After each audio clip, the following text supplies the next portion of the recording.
말씀 제목은 박사들에게 배우는 크리스마스 레슨입니다. 오늘 말씀은 마태복음 2장 1절부터 12절 말씀인데요. 여러분들이 성경 갖고 오신 분들은 마태복음 2장을 펴놓으시면 되겠습니다. 말씀에 나오는 박사들은 오늘날 우리가 흔히 박사들 얘기할 때 철학 박사, 신학 박사, PhD, THD 이런 사람들이 아닙니다. 제가 전에도 한번 말씀드렸는데 PhD는 Permanent Head Damage, 영원히 머리가 상한 사람이고, THD는 신학 박사인데 Total Head Damage, 완전히 머리가 상한 사람의 약자라는 설이 있습니다. 근데 이건 제가 농담으로 한 건데 실제로 박사들 만나보면 이상한 사람들이 적지 않아요. 저는 제 20대 후반 때부터 지금까지 수많은 박사들을 만났고, 그 박사님들의 수종도 들기도 하고, 또 그 박사들이 제 동료가 되기도 하고, 또 선후배로도 같이 생활했기 때문에 이 사실을 증언할 수 있어요. 이상한 사람들 꽤 많습니다. 어떤 분이 그러면 당신도 그 중에 한 사람 아니냐 이렇게 말하면 저는 할 말은 없는데, 오늘 우리가 볼 그 박사는 그런 박사는 아닙니다. 그들은 성경에서 동방박사로 알려진 사람들이죠. 크리스마스 때 등장하는 인물들 가운데 주연급입니다. 굉장히 무게감이 있는 주연급이고, 그리고 크리스마스에 등장하는 사람 가운데 흔치 않은 상당히 유력한 그런 인물이기도 합니다. 여러분들이 성탄절 얘기를 이렇게 읽어보시면 성탄절의 주역들은 대부분 흑수저들입니다. 가난한 사람들, 아주 별 볼 일 없는 처녀 마리아, 목수 요셉, 무슨 목자들, 늙은 부림 부부들, 이런 사람들이 성탄절의 주인공들이죠. 헤롯이라는 사람이 가장 유력하긴 한데 그 사람은 악역으로 나오니까요. 그런데 이 동방 박사는 그렇지 않습니다. 이 박사들 얘기가 마태복음 2장 1절부터 12절에 나오는데, 이 얘기를 통해서 성탄절에 하나님께서 우리에게 주시는 그런 레슨을 함께 나누기를 원합니다. 먼저 본문 얘기를 제가 간단히 말씀을 드리고 교훈을 받도록 하겠습니다. 오늘 본문의 시대적인 배경은 이스라엘의 헤롯 왕 때입니다. 당시는 로마가 전 세계를 지배를 했고 이스라엘도 지배를 하고 있었는데, 이 헤롯이라는 사람은 이두메인, 에돔 사람입니다. 정통 유대인이 아니고, 근데 로마가 세운 이스라엘의 왕이었죠. 그때 그 헤롯 왕 때 예수님께서 유대의 베들레헴이라는 작은 마을에 나셨습니다.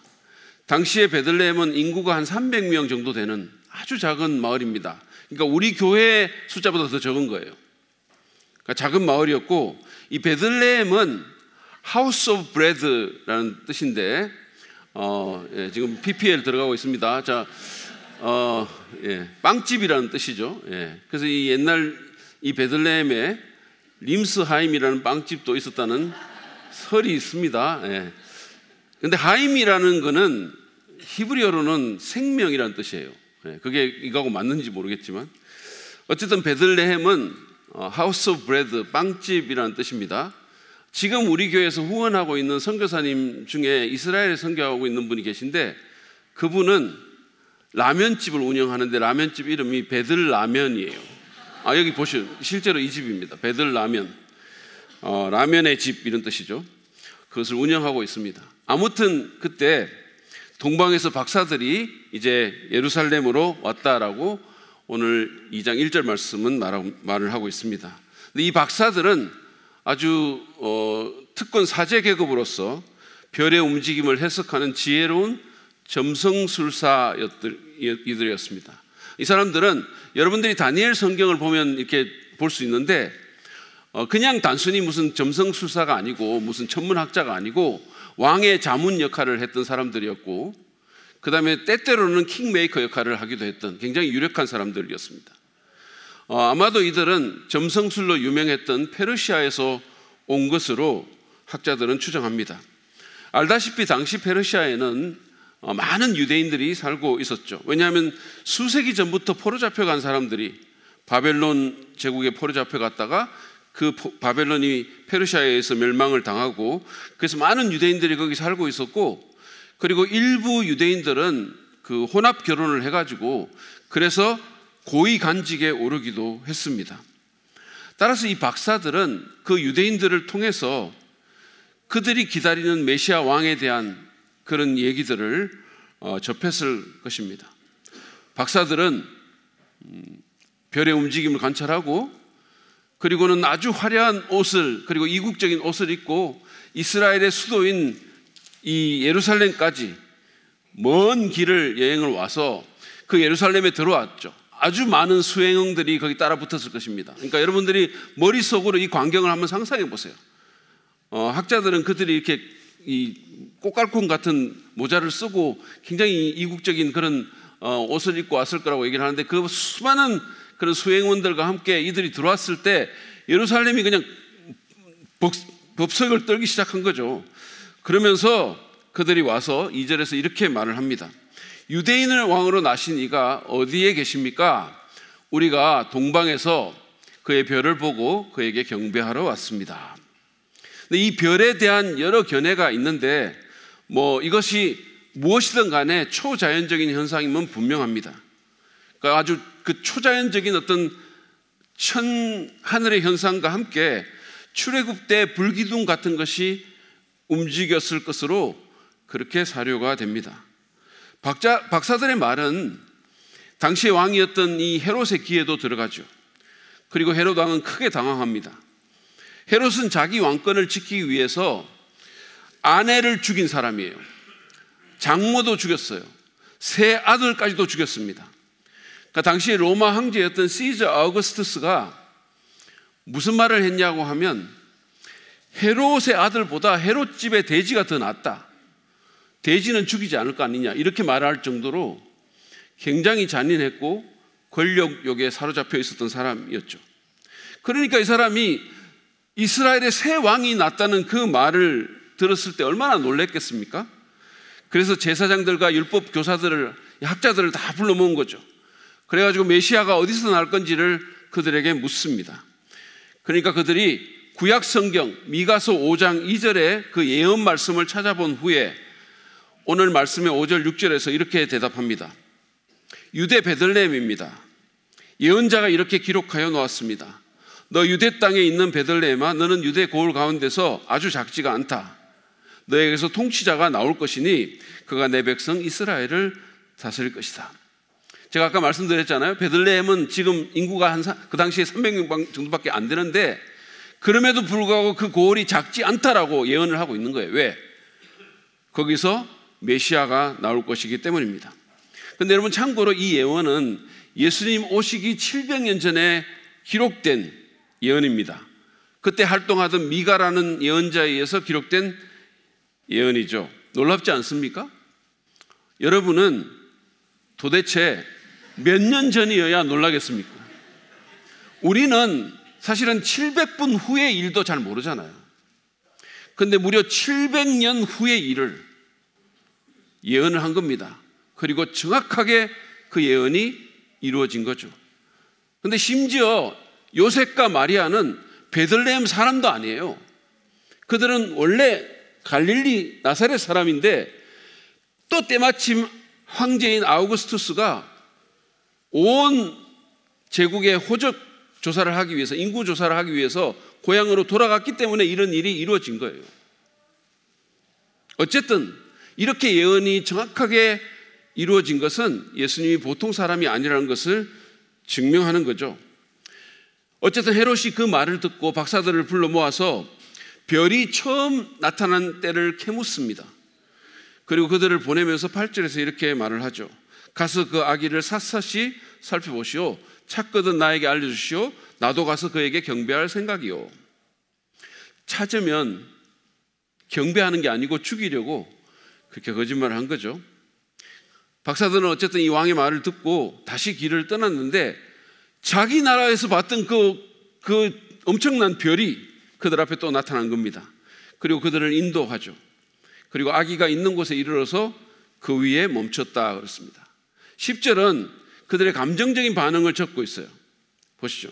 그들은 그 별을 보고 무척이나 크게 기뻐하였다. 근데 개역성경을 보면 매우 크게 기뻐하고 기뻐하더라라고 번역했어요. 원어를 이렇게 보면 여러분 헬라어에 메가스라는 게 있거든요. 지금 메가 뭐 크다는 말 할 때 메가톤급 메가 뭐 이런 말 하잖아요. 너무너무 크다는 뜻의 그 메가라는 형용사와 또 막 한계를 뛰어넘는다는 그 스포드라라는 부사가 합쳐져 가지고 이렇게 이 말이 쓰인 건데, 이거를 원어의 의미를 잘 이렇게 좀 살려 가지고 번역을 하면 최고의 큰 기쁨으로 기뻐했다 이렇게 번역할 수 있어요. 제가 제 아들이 결혼할 때 느낄 기쁨입니다. 어쨌든 이 사람들이 너무 기뻐하면서 이 아이의 집에 들어갔거든요. 근데 여러분 성경을 자세히 보시면 예수님이 구유에 계신 것이 아니고 집에 계실 때 들어갔다고 하죠. 그래서 학자들은 예수님이 이때 한 살 정도 되었을 것이다 라고 추정을 합니다. 헤롯도 나중에 이제 그 박사들에게 나중에 속아가지고 막 열불나가지고 이 아이들을 다 죽이려고 할 때 2살 이하의 아이들을 다 학살을 했잖아요. 시간이 좀 지난 거죠. 어쨌든 마태는 집에 들어간 박사들의 행동을 11절에서 이렇게 적고 있습니다. 그들은 그 집에 들어가서 아기가 그의 어머니 마리아와 함께 있는 것을 보고 엎드려서 그에게 경배하였다. 그리고 그들의 보물 상자를 열어서 아기에게 황금과 유향과 모략을 예물로 드렸다. 그들은 마리아와 함께 있는 아기에게 엎드려서 경배했어요. 그것은 메시아 왕에 대한 그들의 예배입니다.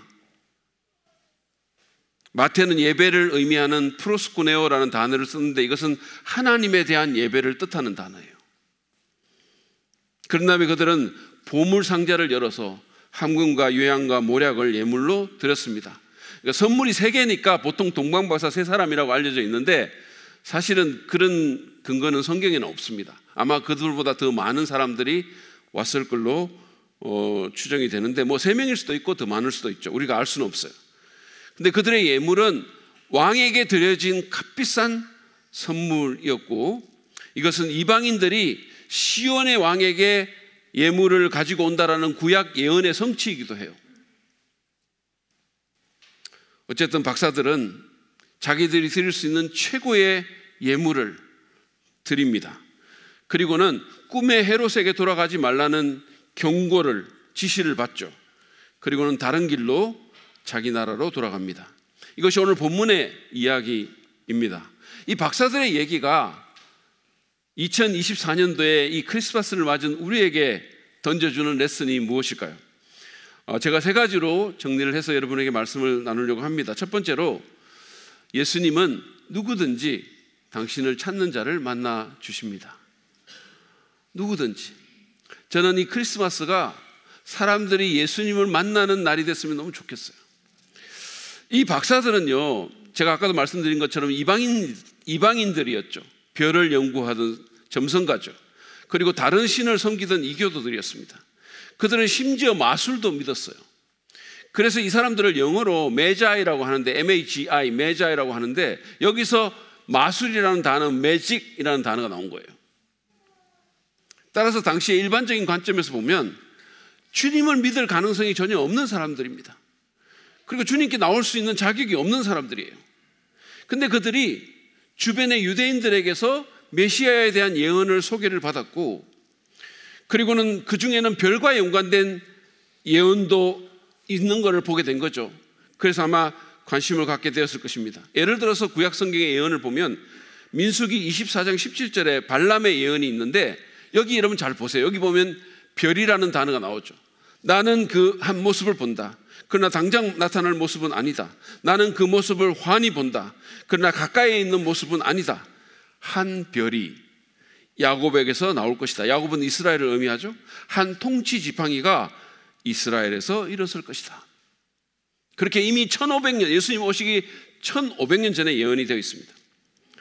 또 다른 것은 이사야서 9장 2절에 있는 메시아에 대한 예언인데요. 보시죠. 어둠 속에서 헤매던 백성이 큰 빛을 보았고 죽음의 그림자가 드리운 땅에 사는 사람들에게 빛이 비쳤다.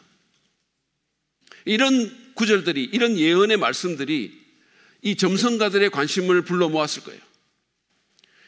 그래서 그들이 메시아라는 이 존재에 이끌림을 당했고, 그리고는 하늘에 나타난 그 빛의 현상을 보게 된 겁니다.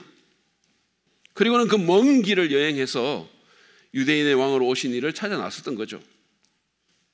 근데 하나님께서 그 이방인들을, 그렇게 자기를 간절히 찾는 그 이방인들을 만나 주신 것입니다. 그들이 예수님을 마침내 만나고 그 그리스도에게 경배하게 된 거예요. 여러분, 이 성탄절에 기억하시기 바랍니다. 예수님은 누구든지 자기를 찾는 자들을 만나 주십니다. 이거를 너무 당연하지 않아요? 이렇게 생각하는 분이 있을지 모르겠어요. 절대로 그렇지 않죠. 만약에 여러분이 이재용 회장을 찾는다고 그분이 여러분 만나 줄까요? 만약에 여러분이 미국 플로리다에 마르라고 별장에 가가지고 트럼프를 찾는다고 트럼프가 여러분 만나 주겠습니까? 블랙핑크 로제의 주소를 막 알아내가지고 막 백방으로 찾아다녀가지고 아파트 같이 부르자고, 아파트 하자고, 그러면 로제가 그렇게 해줄까요? 여러분, 세상에 부유하고 힘있고 인기 있는 사람들은 아무나 만나주지 않아요. 예수님은 만왕의 왕이십니다. 우리의 영원한 운명을 결정할 수 있는 온 우주에서 가장 파워풀한 분이세요. 근데 그 주님이 우리를 만나 주시겠다는 거예요. 예레미야서 29장 13절 14절 상반절 한번 보시죠.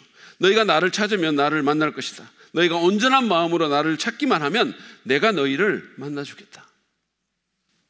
여러분이 누구인지 상관없어요. 지금까지 어떤 삶을 살았는지, 얼마나 많이 망가졌는지, 얼마나 신분이 낮은지 아무 상관없습니다. 온전한 마음으로 찾으면 만날 거라고 얘기했어요. 문제는 사람들이 찾지 않는다는 거죠. 별로 관심이 없는 겁니다. 좋은 직장을 찾듯이, 무슨 결혼 상대자를 찾듯이, 돈을 찾듯이 그렇게 예수님을 찾지 않는 거예요. 저희 아들이 굉장히 어렸을 때, 오래전 얘기입니다. 저희가 미국에 있을 때인데 부모님께, 그때가 성탄절 무렵이라 부모님께 드릴 크리스마스 선물을 사러 좀 큰 백화점에 갔어요. 사람들이 너무 많았어요. 정말 인산인해였었어요. 그래서 아이를 잊어버릴 가능성이 너무 많다는 생각이 들었어요. 왜냐하면 우리 아이가 너무 설쳤거든요. 그래서 엄청 경고해서 딱 붙어 있으라고. 붙어 있겠습니까? 절대로 안 붙어 있죠. 지나가다 보면 애가 없고, 지나가다 애가 없는, 너무 우리가 불안해가지고, 이러면 진짜 잊어버리겠다. 이거를 한번 절대로 얘가 잊어버리면 안 될 경고를 한번 주자 그래가지고 우리가 숨어버렸어요. 그리고는 이제 지 혼자 뭐 하는지 관찰을 한 거죠. 그러니까 막 여기 갔다가 저기 갔다가 뭐 이러고 난리치다. 그래서 이렇게 하다가 어느 순간에 걔가 우리 생각이 난 거예요. 그래서 막 둘러보더라고. 없죠. 우리가 없죠. 그러니까 그 얼굴이 일그러지기 시작하는 거예요. 그러더니 엄마를 부르고 아빠를 부르고 막 소리를 지르는 거예요. 그래도 우리가 안 나타났죠. 그랬더니 막 거의 울상이 되더니 결국은 울면서 미친 듯이 뛰는 거예요. 엄마, 아빠. 아마 영어로 그랬는지 뭐 저는 기억이 안 나는데 어쨌든 그렇게 막 뛰는 거예요. 제가 너무 당황해가지고 제가 전속력으로 뛰어가서 잡았어요. 여러분 한번 생각해 보십시오. 만약에 실제로 그 아이가 부모를 못 찾고 미아가 되었다면 삶이 어떻게 됐을까요? 생각만 해도 끔찍하잖아요. 생각만 해도. 여러분, 하나님을 떠난 인간은 다 우주적인 미아입니다. 우리는 미아가 부모를 찾듯이 그렇게 간절히 주님을 찾아야 돼요. 다른 어떤 것보다 더 우선적으로 찾아야 합니다. 왜냐하면 우리에게 다른 무엇보다도 주님의 그 능력이, 인도하심이, 그 지혜가 필요하기 때문이에요. 그분이 우리 존재의 뿌리이십니다. 그분께 우리의 구원과 생명과 영혼이 달려있기 때문이에요. 이사야 선지자는 이사야서 55장 6절에서 이렇게 권면합니다. 여러분 잘 보세요. 너희는 만날 수 있을 때 주님을 찾아라. 너희는 가까이 계실 때 주님을 불러라. 여러분, 지금 이때보다, 이 크리스마스 때보다 더 주님을 만날 수 있게 좋은 때는 없어요. 지금 이곳에보다 주님이 더 가까이 있는 곳은 없습니다. 그분을 찾고 그분의 이름을 부르십시오. 그분이 만나 주실 것입니다. 이 성탄절의 주인이신 그 예수님의 이름을 부르십시오. 그분이 여러분을 영접하고 구원하시고 세상이 줄 수 없는 은혜와 평강을 주시고 하나님 나라의 삶으로 당신을 인도해 주실 것입니다. 두 번째로 오늘 이 박사들이 우리에게 주는 교훈은 예수님의 정체를 알면 누구나 예배하지 않을 수가 없다라는 거예요. 여러분, 이 박사들은 이게 우리가 성경을 읽어보면 점점 예수님께 가까이 가죠. 그 마음도 점점 가까이 갔다고 생각합니다. 원래는 자기 나라에 살고 있던 유대인들을 통해서 그냥 메시아 얘기를 들었을 거고 천문학적인 현상으로 이끌렸죠. 그래서 아마 이스라엘을 구원할 특별한 왕 정도로 알았을지 모릅니다. 그래서 그들이 이스라엘 수도인 예루살렘에 와서 이스라엘의 왕으로 나신 이가 어디 있냐고 물었죠. 유대인의 왕으로 나신 이가 어디 있냐고 물은 겁니다. 어쩌면 왕궁에 있는 어린 왕자를 생각했을지도 몰라요. 그런데 거기서 그들은 율법학자를 통해서 이미 700년 전에 이 왕이 태어날 장소까지 예언되어 있다는 사실을 보게 된 겁니다. 그것은 그가 단순한 사람이 아님을 확신하는 계기가 되었을 걸로 사료가 됩니다. 1세기 로마의 역사가인 수에토니우스라는 사람이 있는데 그 사람은 이런 말을 했어요. 당시 동방전역에 유대에서 나온 사람이 세상을 다스린다는 믿음이 퍼져 있었다. 아마도 이들 또한 그런 얘기를 들었을지 모르겠어요.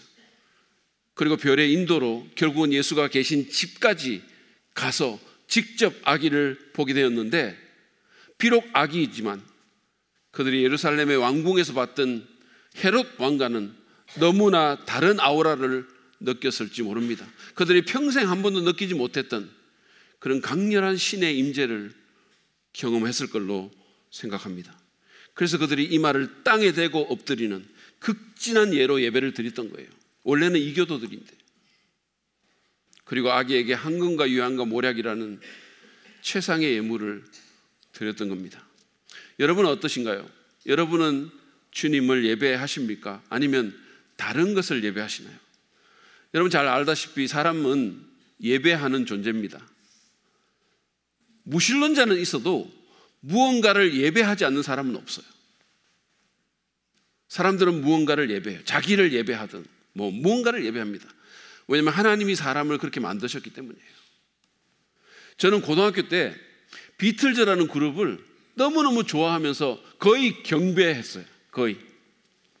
늘 그 사람들 생각했고, 그들의 음반을 사서 모았고, 그들이 나오는 잡지도 사서 보고, 사진 보고, 내가 이 안에 들어갔으면 좋겠다라고 생각하고, 그들의 노래를 들으면서 꿈을 꾸고 너무 행복했고, 그리고는 그들처럼 되고 싶어가지고 어떨 때는 폴 맥카트니가 나한테 전화를 해가지고 우리 팀에 조인하라고 이런 망상에 빠지기도 했어요. 제가 얼마 전에 어떤 다큐를 보니까 어떤 한 유력한 여인이 지금 아주 엔터테인먼트계에서 유력한 여인인 것 같은데, 그 사람은 나와서 이렇게 얘기하더라고요. 자기는 어릴 때 비틀즈가 쓰던 수건도 사서 모았대요. 이 정도면 정상이 아니죠. 정상이 아닙니다. 제가 좀 그랬어요. 예전에. 그래서 부모님의 속을 정말 많이 썩였습니다. 저는 저를 고발합니다. 우리 어머니가 저한테 이런 얘기를 했어요. 너도 자식 한번 낳아서 키워봐라.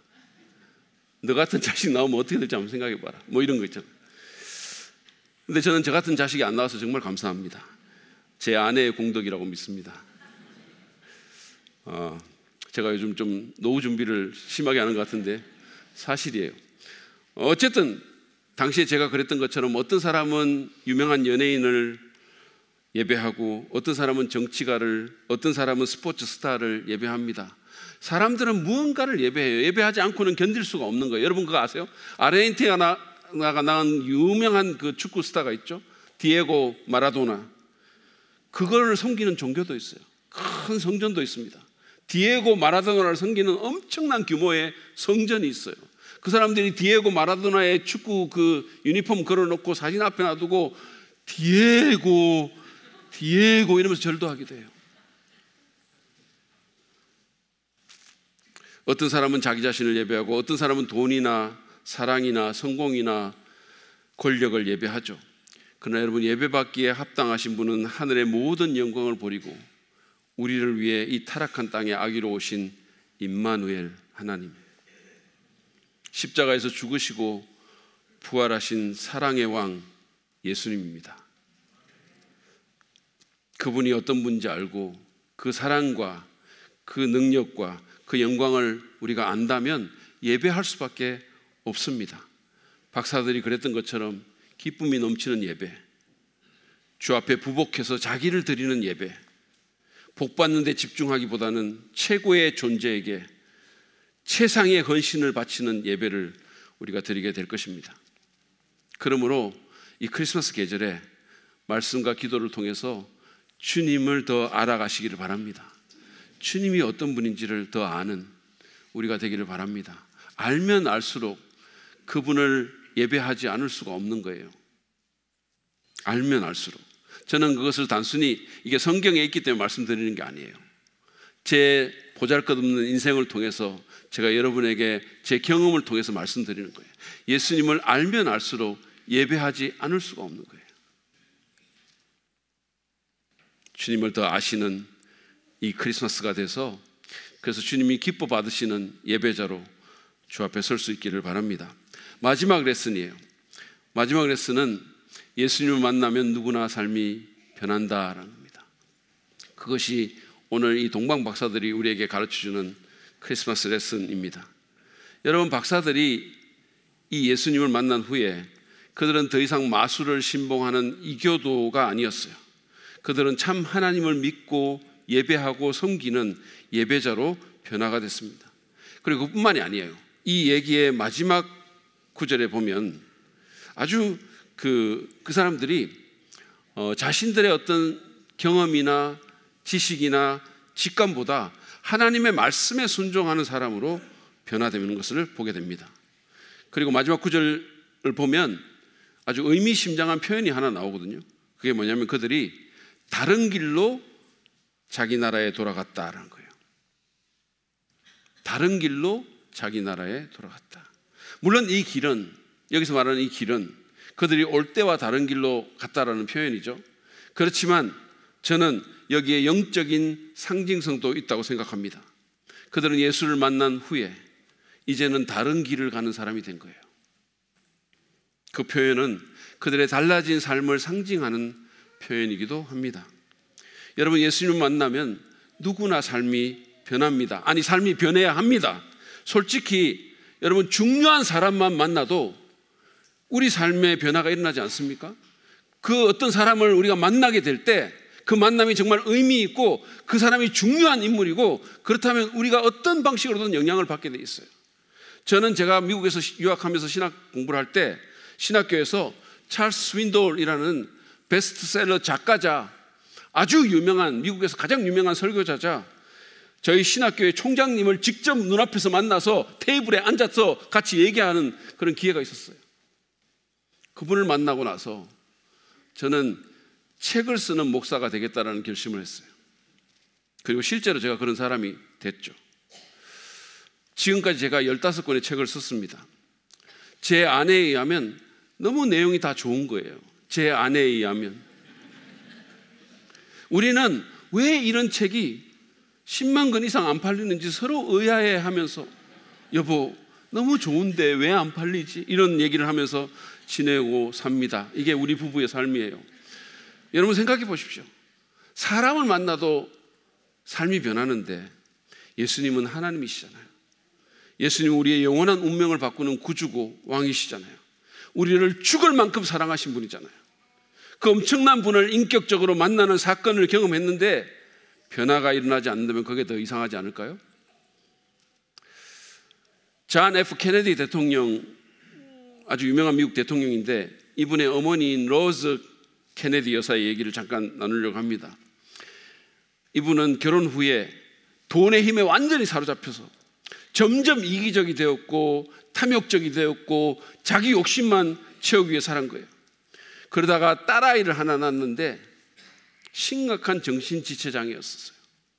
평생 보호기관에 수용되어야 했습니다.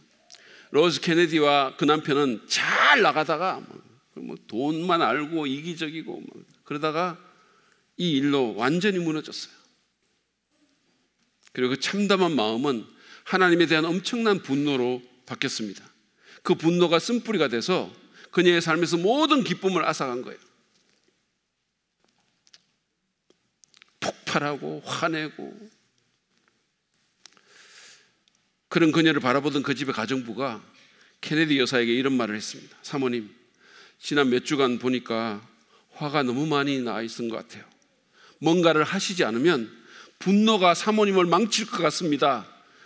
이렇게 기도를 해보시는 게 어떨까요? 오 주님, 제 마음을 아기 예수가 탄생할 수 있는 구유가 되게 해주세요.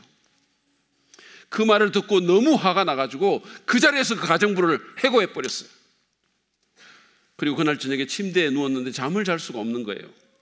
그녀가 말했던 그 단순한 기도문이 머릿속에서 지워지지가 않는 거예요. 이리저리 저리 했는데 계속 그 기도문이 계속 생각이 나는 거예요. 마침내 그녀가 침대 옆에 무릎을 꿇고 뜨거운 눈물을 흘리면서 기도합니다. 오 주님, 제 마음을 아기 예수가 탄생할 수 있는 구유로 만들어주세요.